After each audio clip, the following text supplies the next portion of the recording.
let's start with the bigger picture, and then we'll get into the details of this particular example, because we see with the Lord this theme over and over again. We saw it with Ruth and Naomi. We see it now with Hannah. There are other examples in Scripture of this, of God using the foolish things of the world to show up the wise things of the world.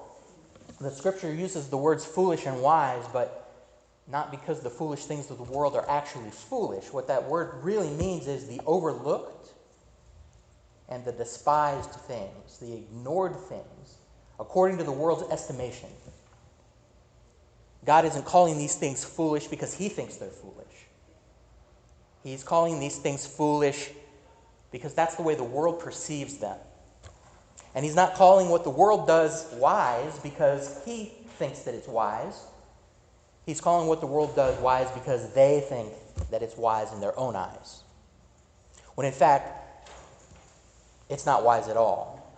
Because the majority of the time, it completely ignores him. Yeah. He himself is one of the foolish things of the world. The world believes that it's foolishness to believe the gospel. Much of the world believes that it's foolishness to offer up one's life, offer up control of one's life to God, who may or may not be there.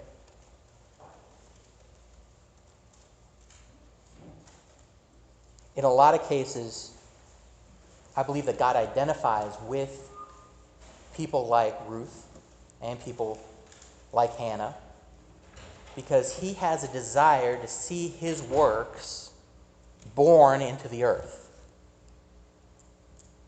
to see his life made known. But in the world system, that's frustrated over and over again. Now, he doesn't need anybody's permission to make himself known. He's almighty and he can do what he wants. But his desire is to have a people. And this is a fundamental desire of his since the beginning. It's the reason Adam and Eve were created. So that he would have a people who would show forth the praiseworthy qualities of him. That their souls would be lamps in the earth for his spirit. He's always desired that. He still desires it. It's something he's set his heart on and something that he is determined to have. And the world system can't interrupt that, and Satan can't interrupt that. It will happen. He has a people, and he will have a people. Now the question comes down to is, am I going to be one of those people? Because there's no question that he is going to have a people. There's no question that he is going to come and reign on this earth for 1,000 years. There's no question that this earth will pass away, and there will be a new heaven and a new earth for the people of God. The question comes down to, will I as an individual be part of that? Or will I not be part of that? And what allows me to be part of that? It's not who my dad was. It's not the circumstance in which I was born. It's not the good things that I might have inherited because of my situation. Naomi's husband was born into a good situation. But because of his heart and his choices, he traded that away because he didn't have faith in his God. Ruth was born in a situation exactly the opposite of Naomi's husband. She had no natural, earthly promises or claims to God and the things of God and the people of God. Yet, because of her heart, the Lord saw her and used her. And she became more a part of the people of God than Naomi's husband did. So we look at this situation now with Hannah and Eli.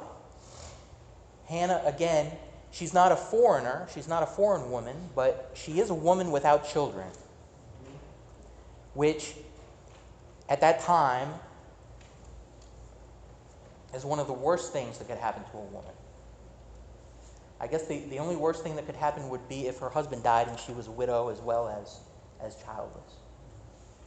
Because the situation back then was that a woman had to completely rely on the men in her family for her life, for the things of her life.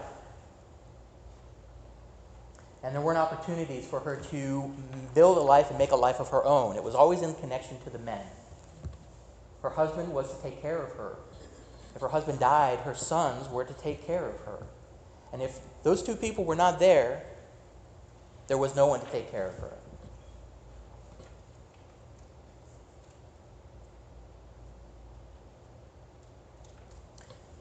So in a lot of cases in the Bible, when we see the Lord giving back to women their children who have died,